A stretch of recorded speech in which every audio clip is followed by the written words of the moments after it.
Yeah, you can close it, but only light you see. Oh, it's ready? Oh. Let's do prayer. Om Sahana Bhavatu Sahanau Bhunaktu Saha Viryam Karavavahai Tejasvinavadhitamastu Mavid Vishavahai. Om Shanti Shanti Shanti. Chinmayam Vyapiyat Sarvam Trailokyam Sacharacharam Tatpadam Darsitam Yena Tasmai Sri Gurave Namaha. Om Sri Gurubhyo Namaha. Hari Om. You are analyzing the fourfold qualifications required for a disciple or a student.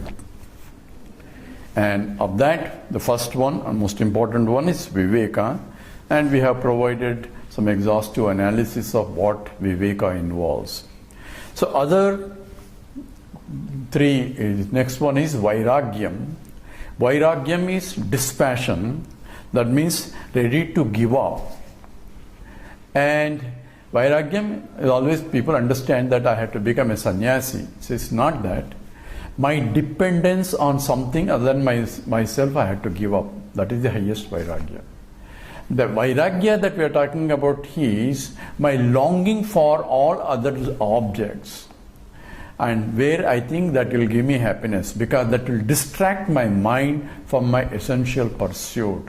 So Vairagya is dispassion towards the objects where I find they are not conducive to attain what I want.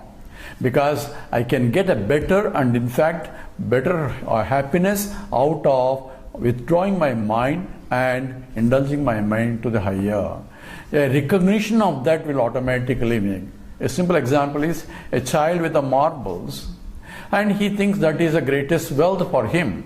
So he starts collecting marbles. But as he grows, when he finds a better toys than that, he develops a vairagyam for the marbles. He is ready to give all those marbles to his younger brother because he found a better toys. So if one is convinced of the better than what you have, automatically you give up the lower one. So pursuit for higher, you will automatically give up the lower one. That is required so that the mind can concentrate on that. That is true for all knowledge to take place. If I want to learn chemistry, if I want to learn something else, my mind attention has to be focused on that. Therefore, its attention to other dissipating things I have to remove or distract from that. So the mind has to be pulled out of that and invest into this. And that is what is called Vairagya. So Vairagya is understanding, a clear understanding, a higher pursuit is more important than all other pursuits. So that involves intellectual understanding of the priorities in life. This is the biggest problem for anybody. To be successful, you have to have the Vairagya. You should understand what is your priorities and ready to withdraw the mind from lower pursuits and invest to the higher pursuits. And now we are not talking about the worldly things, we are talking about the highest, which we cannot really conceptualize because Brahman cannot be conceptualized. And therefore, one of the techniques or simple techniques to develop a Vairagya is bring in Ishvara, where I offer everything to the Ishvara. In the process, I get detached from the lower because my value for the Ishvara is higher. And that becomes Ishvararpita Buddhi that we will analyze more elaborately when we are talking about the Karma Yoga. But when we bring Ishvara as a bhakti point, from the point of, because my love for the higher is better than my love for the lower, therefore the love towards higher redirects my mind, automatically I withdraw from a lower pursuits. And that is the Vairagya. Tyagenaike amrutatva manasuhu. So, na karmana na prajaya dhanena tyage amrutatva manasahu. By only renunciation, I had to it can be amrutatvam, I can reach that immortality. Renunciation of all my wrong misunderstanding, I have to renounce, then only I can reach. And this is where the emotional aspect comes into picture. In the Viveka, it is discriminate to intellect, where the intellectual analysis is required. But here there is an emotional commitment where I go towards that which gives me higher happiness compared to lower. As we will see later, that this is the biggest problem also for going from Jignasu to Jnani. So even though people understand Vedanta, people understand clearly what is the nature of the reality and so on, but yet they are not able to withdraw their mind from the indulgence in the lower. And that is where the lack of vairagya. Hence, the scripture says, Tyage naike, only by renunciation you can get firmly established in the higher reality. And that comes by clear understanding rather than suppressing the mind. So we have to understand the sublimation versus a suppression in this giving up. I can give up forcefully my mind by giving up all things, by forcing my mind to think something higher. That is called suppression. But suppression does not work because the mind gets agitated and it will explode later. I have to sublimate my thinking and withdraw my mind with an understanding. A simple example I can give is, suppose the doctor tells you that you should not eat sweets. You are a diabetic. So once the doctor tells you, even though my likes are towards the sweet, my mind, because of the health reason, because of the advice by a doctor, I intellectually sublimate all my tendencies to eat, because this is more important to keep the health. So therefore, I am sublimating the low tendencies of ragadveshas in the knowledge that what is more required or most important. And this what is called sannyasa yoga. Sannyasa yoga means sannyasa involves renunciation, yoga involves attachment. And translation is, it is detachment attachment. Means I had to attach myself to something higher before I get detached from the lower, otherwise I'll fall down. Therefore, attach to his feet and leave other things. That is what from the bhakti point is. And Swami Chinmayananda says beautifully, he says you have to have one hand on the leg and one hand below his leg, so that neither he can run away nor you can run away from him. So that firm abidance or commitment is essential in the spiritual growth, and this is, in short, is the vairagya. We'll come back to this because this is where the jnani and where the aparoksha and paroksha jnanam differs, and where nididhyasana the scripture defines, and because of this emotional commitment to the truth is not there. And that's called the second discipline is called viveka and vairagya. Then we have the sixfold the disciplines that are required to train the mind in that direction, called samadhi shatka sampatti. So shama, dhamma, shraddha, titiksha, uparati and samadhanam. These are the sixfold required to conducive to help for me to pull my mind from the lower towards the higher.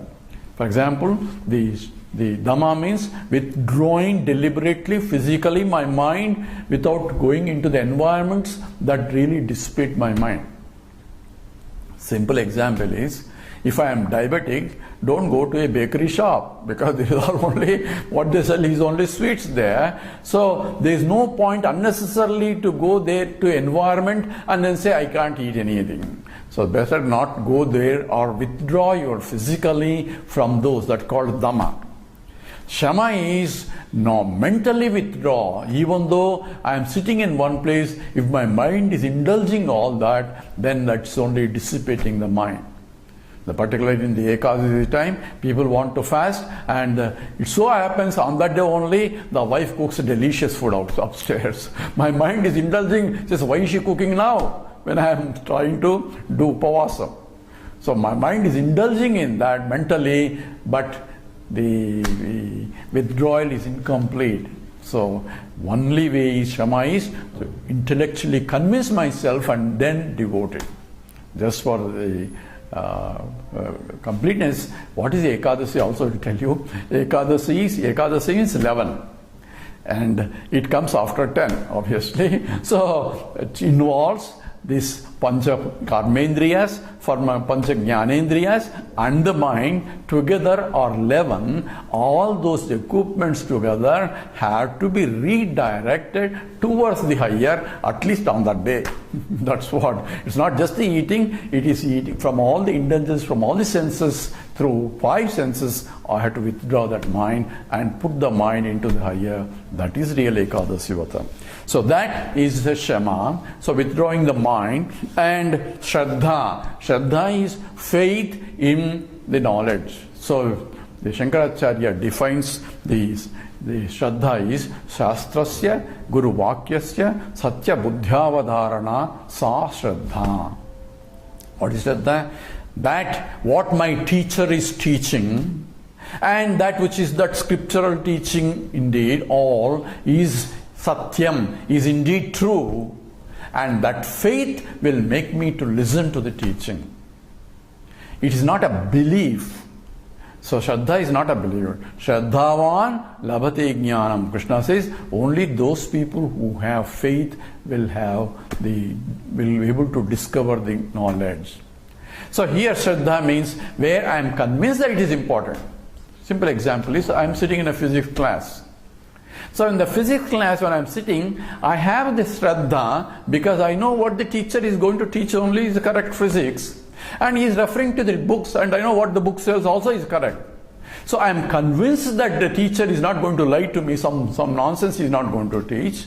What he teaches is real the physics. I may not understand it, that's my problem, or the communication problem, but what he says is the truth. So I have no doubt about the truth. I am convinced even though I don't understand. It's not a belief, it is a faith that what is being given is indeed true. With that faith, I have a capacity to learn. If I doubt that he is not going to tell correct physics and what is that I am sitting in the physics class, and if I have a doubt about what he is teaching, then I will never learn. So Shraddha is very important. A conviction that what he is going to teach is important, that faith is important for. In fact, every investigation, every knowledge involves a faith that a scientist proposes, a hypothesis. If this is going to be my hypothesis, what is that? Because he has a faith that that may be true. He may not know it, but he wants to prove it. But before he proves it, he has established a vehicle, says this is going to be my hypothesis, and he tries to investigate and see if that is true or not. By proper investigation, with the faith in that, he may evoke or he may come up with a different result from what it is, then he will change his hypothesis. But still, he needs to have some faith to investigate further. So faith is essential in every knowledge, and more so in Adhyatmika Vidya, in the spiritual knowledge, because I come with preconceived notion about myself, about the world. We already mentioned about the problems of the myself, because we have 3 fundamental problems, that I take myself because I am a conscious entity and I make an error of judgment about myself. So I have preconceived notions about myself, I have preconceived notions about the world, and with these preconceived notions I am approaching a teacher. So teacher has to teach and remove all those misconceptions about myself and about the world. For that I should have complete faith in the teacher, and the teacher himself refers to the scripture, and therefore Shankaracharya defines Shraddha is Shastrasya Guru Vakyasya. Shastra comes first, then Guru Vakyasya Satya Buddhya Avadharana Sa Shraddha. And Titiksha is forbearance. Forbearance means trying to withstand or bear whatever the inconveniences that come along the path. everybody will have problem. There's nobody is in a perfect situation where everything is an ideal. And that is because everyone has going through a prarabdha. A predestined things are coming because of my previous actions. What I should do is accept what it is, because there is no way I can avoid it. So accept what comes as his prasadam, and do what need to be done to redirect the mind. This is what I have is prarabdha. What I do with what I have is my purushartha. Therefore, redirect my purushartha in the proper channel in spite of the environment. I'll give you a simple example. So they say, particularly in states, we say we have parties every time, all the time. I don't like to go to parties because it's boring to me. But I know we may not know, but my wife is a dance teacher and she has a lot of students, and I don't know why they celebrate every birthday. And all these girls want the dance teacher, and dance teacher wants her husband also to come. So what do? I go with, that's my prarabdha. So I go there, but enjoy the beauty as the Lord's creation itself, because I don't have much choice there. But redirect the mind in whatever, and that's what has to be done, and that's what titiksha. Matra sparsestu kaunteya sitoshna sukhadukkadaha agama paino nityaha tam titichhasva bharata. You forbear those things, whatever that comes because of that. Because you cannot change the past, and the result of this current action is due to past actions. What I can do is make future better, and that is to be done. So that's called titiksha. Then uparati and samadhanam. But this is essentially the equanimity of the mind. But the ups and downs in life, I should be balanced. I should not go up and down all the time. Then only I am able to control my mind and redirect my mind. Dukkeshu anudvigna manaha sukeshu vigatasproha vitaraga bhayakrodaha sitadhihi. That is Muni Uchyate. Therefore, dukkeshu, he doesn't go just because some things will be coming. Everybody will be having problems, but yet he becomes balanced, and whatever need to be done will be done. At the same time, mind doesn't get perturbed